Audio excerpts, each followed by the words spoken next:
3 episodes of Andor. So we're going to break it down. If you guys want to stick around, you're more than welcome to. I just want to give my thoughts if you guys want to hear them. I'd love for you guys to come join the live chats. If it's your first time here, make sure you push the subscribe button, push the thumbs up, and push the bell notification to join the live chats like what we're going to do tonight. Andor, episodes 1 to 3. I did not get a press release or something, what they call a screener for the fourth episode. I did not get to see that one, but it doesn't matter because I enjoyed this series. We're going to break it down in a few minutes. Just let me get set up here.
Oh, I just woke up my neighbors, probably. Well, thanks everybody for joining. If it's your first time here, let's just get right into the breakdown. So, Andor released 3 episodes that we are available to watch. This is a 12-episode season, so it's quite long. I just woke up my neighbors, probably. I can hear myself. I really enjoyed it. It's good that we got some Star Wars stuff back, because there's been a lot of Marvel stuff lately, and it's kind of just like maybe we gotta take a step back from the superhero Marvel stuff for a bit. They're kind of pushing out too much stuff, and let's get back to some Star Wars stuff, where a lot of people so far are giving it a lot of praise. The quality of the series, it looks great with the film. Well, with the filming. There's no like bad She-Hulk CGI in this one, that's for sure. They introduced some new characters that we liked. We always are interested about who are the new droids that they bring in, so they introduced a new one. And this one actually does talking.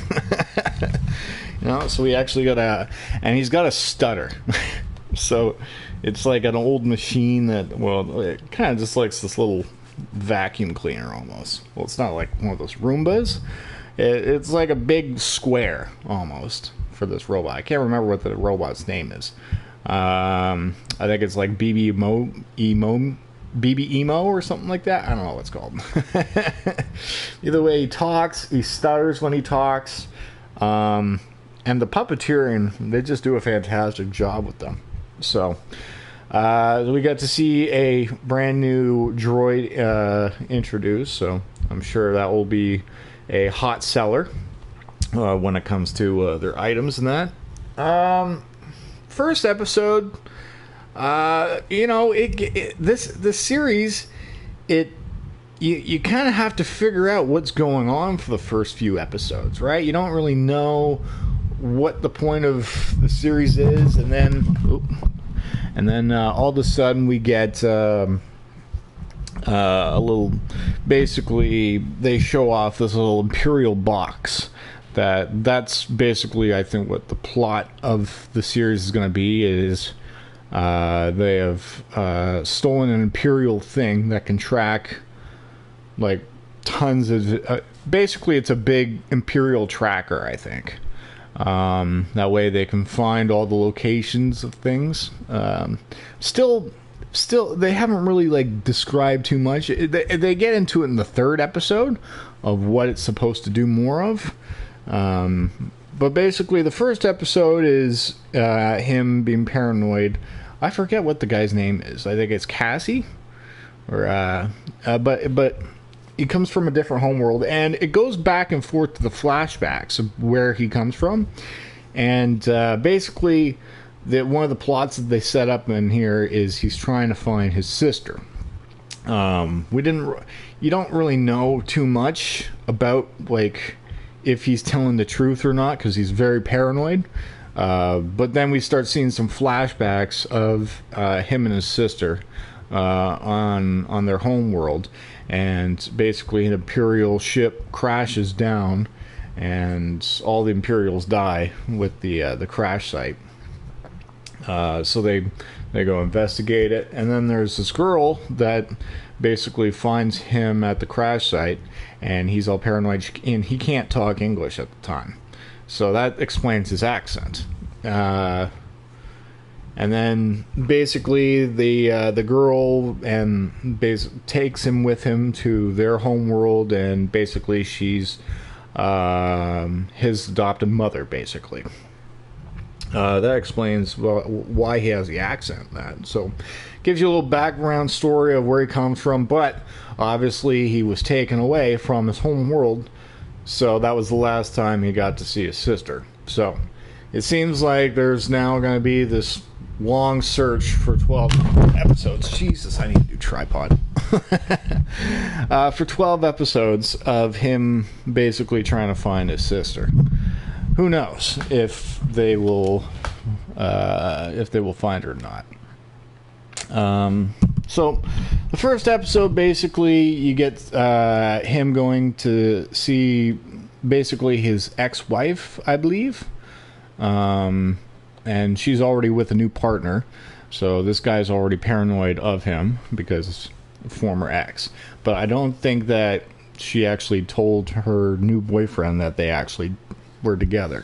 So there's already a lot of secrecy. It makes you feel very like, who can you trust kind of thing, because it seems like everybody's very paranoid now in this Imperial age, right? So what else can they? The first episode basically is him trying to set up a buyer to buy this Imperial box for 40,000 credits. Basically, it's a lot of money for a box. So he basically needs the money to get away. But in the first episode, it starts off extremely dark, man. You know where this series is going when right away there's already a death scene. So that was pretty intense. And the second episode, basically, the new boyfriend calls in the Imperials that we found a guy that caused a death scene for you guys. So basically, in the first episode, what happens is I forget his name, Cassie or something like that. He gets in a fight with these two like guards that follow him from a club. They try to rob him, and instead he fights back and kills one of them with a headbutt. So he's completely knocked out, and then he kills the other guy because he doesn't want any stormtroopers or anything after him, kind of thing. He's super paranoid. So those two guys end up dead, and that basically is the plot of now there's two employees of this security firm or whatever, and now these Imperial, they're not even, doesn't look like they're even real Imperial people. They're just like a patrol unit kind of thing, and their group members got killed. So the boss wants to seek revenge and find out who did this, and they find out where he is. So they have to fly to his planet, but they got tipped off by the new boyfriend, and so he's already like starting stuff and basically trying to get him arrested with Imperials. And then basically the third episode, everything breaks down where the buyer comes for the box, and they have this meeting set up. The security people, whatever the hell they're called, I don't think they're actually real Imperial guys or not. But they show up.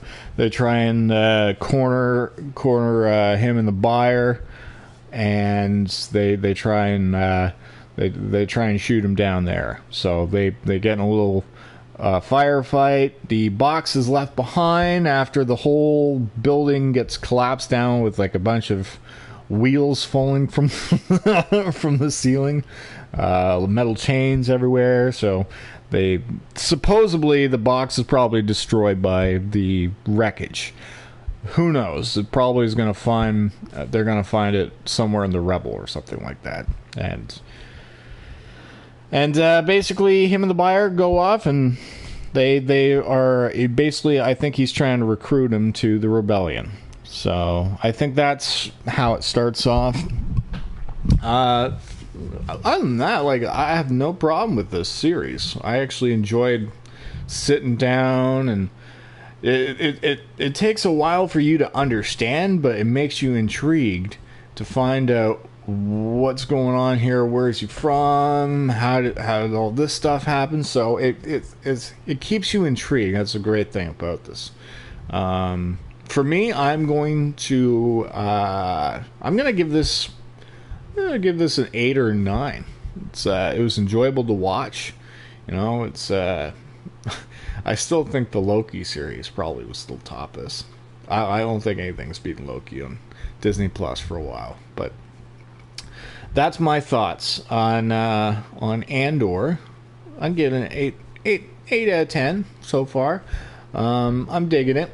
If I can rate the episodes, probably first 2 episodes would be 7s, and then third episode I'd give it an 8, just because there's a little bit more action in the third episode. Makes you on your seat a little bit more about what's going to happen. So I'll just leave it at that there for you guys. But highly recommend anybody that is a Star Wars fan to check this out while you can. But that's just my thoughts on it. I'm gonna get off of here. I just basically, my mic is hooked up to my PlayStation, so I just needed somewhere to talk. But thanks everybody for tuning in. If you guys want, you're more than welcome to come back and for the 4th episode. Actually, tonight we are going to be doing the She-Hulk episode 6. So if you guys make sure you push the subscribe button for that and tune in. Thanks for joining me.